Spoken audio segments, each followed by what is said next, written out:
It's me, Mr. 4K Upscaler. How are you? How you doing? I want to show you here what I'm pretty much running here. These are the Polk T50 T50 tower speakers. They're not like the super greatest tower speakers, but honestly, for me, this is more than enough. I got two pair of these, one for the right front and one for the left front. There it is. And then here I have the center speaker right here.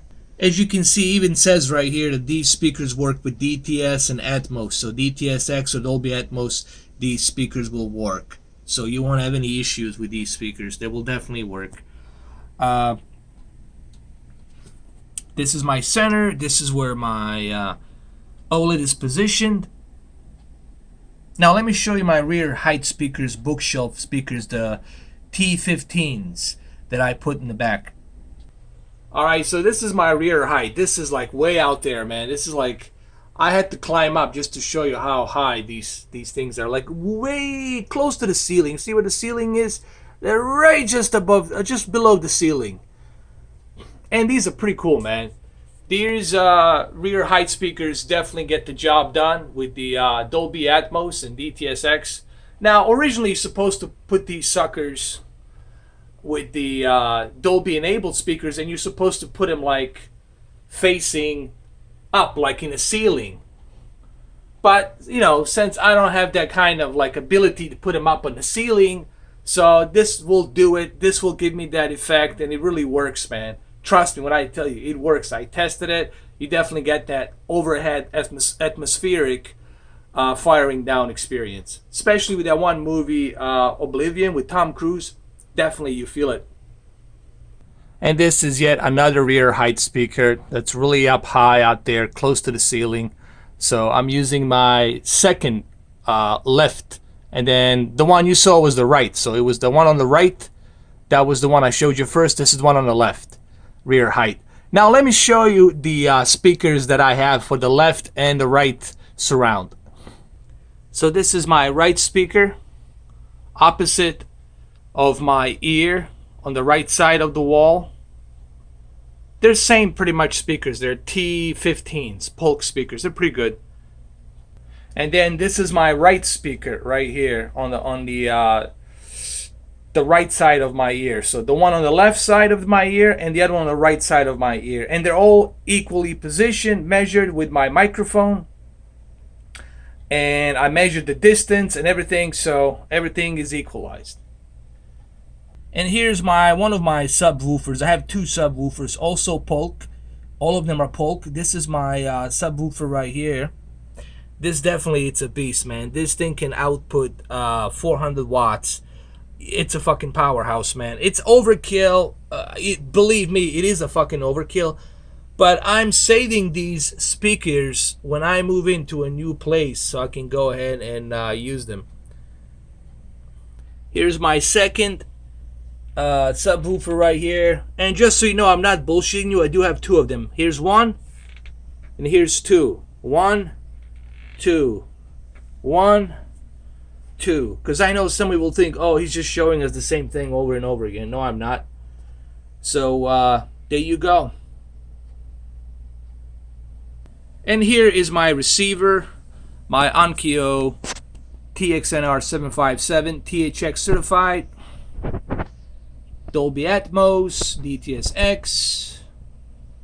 Honestly, for a home use, for everyday Joe Blow and everyday Mary that live in a decent house and a decent apartment, this will do more than enough of a job. Okay, 180 watts per channel, 2160 watts, 2160 watts altogether, which is, I mean, you will wake up your neighbors. I fucking guarantee you that. That's for sure.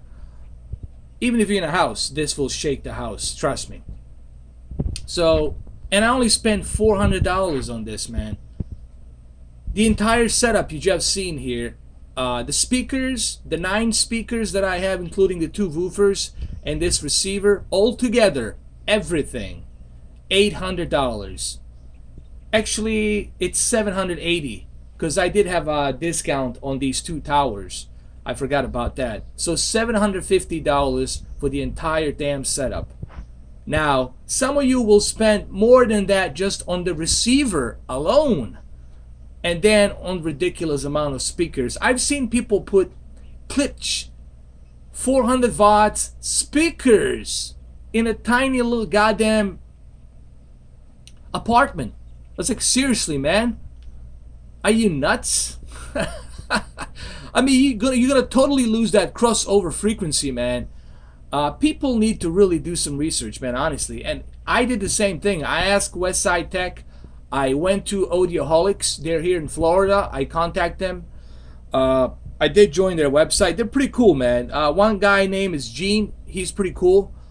And the other guy is Hugo, I think. Look, I do my research. I was like, listen, if I'm gonna start, getting a little bit serious about the home theater, let me do my research. Let me see what is the best affordable for the home and apartment use. What is the best affordable way to go? And this is the best affordable way to go.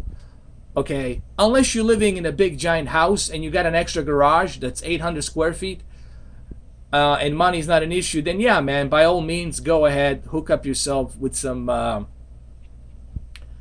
big giant speakers and get yourself a Pioneer 11.2 channel and build yourself a home theater, man. But if you are like for everyday use in the home, in the apartment, man, this is more than enough. I turn the volume to the 53 and it's shaking the entire apartment. If I go up to the 60, I'll definitely have someone complain. Like, that's how powerful this shit is. Anyway, not to mention that it's a THX certified select. Hold on, right here, let me show you. Select 2 Plus. Now you're gonna say, what does the Select 2 Plus mean? It means that this thing has been tested 75 times throughout all of these different theaters, and they tested this one and it passed. It passed. So it means that this is a creme de la creme of THX certification, and they're using 80 hertz on each of crossover speakers. THX 80 hertz. And if you don't believe me, here, let me show you. Well, first and foremost, as you can see right here, I do have THX Ultra 2 Select 2 subwoofers, and that's why I'm using 2 subwoofers with this receiver. There's a reason for it. Now, I could technically put an extra one. All I would have to do is just cross-wire them together, but they're not recommending that you do that. You could use a lot of amps. You could fuck up your receiver. So 2 subwoofers is more than enough. But technically, if you really wanted to, you can put a third subwoofer on here. Which, I don't know why would you do that. That would be a total fucking overkill to have 3 subwoofers. But hey, if you want to, I guess you can. And here they are, just to show you. There's the front 80 hertz by THX certified. 80 hertz by THX certified, front center. These are my height speakers. You see them right here on the top. That's the ones that I showed you. See the ones on the top? They're right next to the ceiling. Not exactly, but almost close to the ceiling. Almost close to the ceiling. I might move them up a little bit higher with some more cable. So these are the ones, the height speakers on the top. This is where the magic comes from, that Dolby Atmos. Now, this is not a full Atmos experience. It's a basic Atmos experience. But for me personally, for home use, for the apartment use, it's more than damn enough. Trust me. Not to mention that I have 2 subwoofers running, and I'm thinking about adding a third subwoofer, which is going to be a total goddamn overkill. The apartment's going to blow up the roof or some shit. I don't know. So there's the THX right here. THX on the rear height and a THX on my surround speakers. And you will see them right here. See, these are my surrounds. These are my rear height. These are my centers, front. Subwoofer, I leave it at 120 hertz. There you go. So there you have it, guys. That's my setup right here. That's what I wanted to show you. And here, let me do this really quick. There, there, there. There they are. Alright guys, thank you for watching. Have a good one. Take care.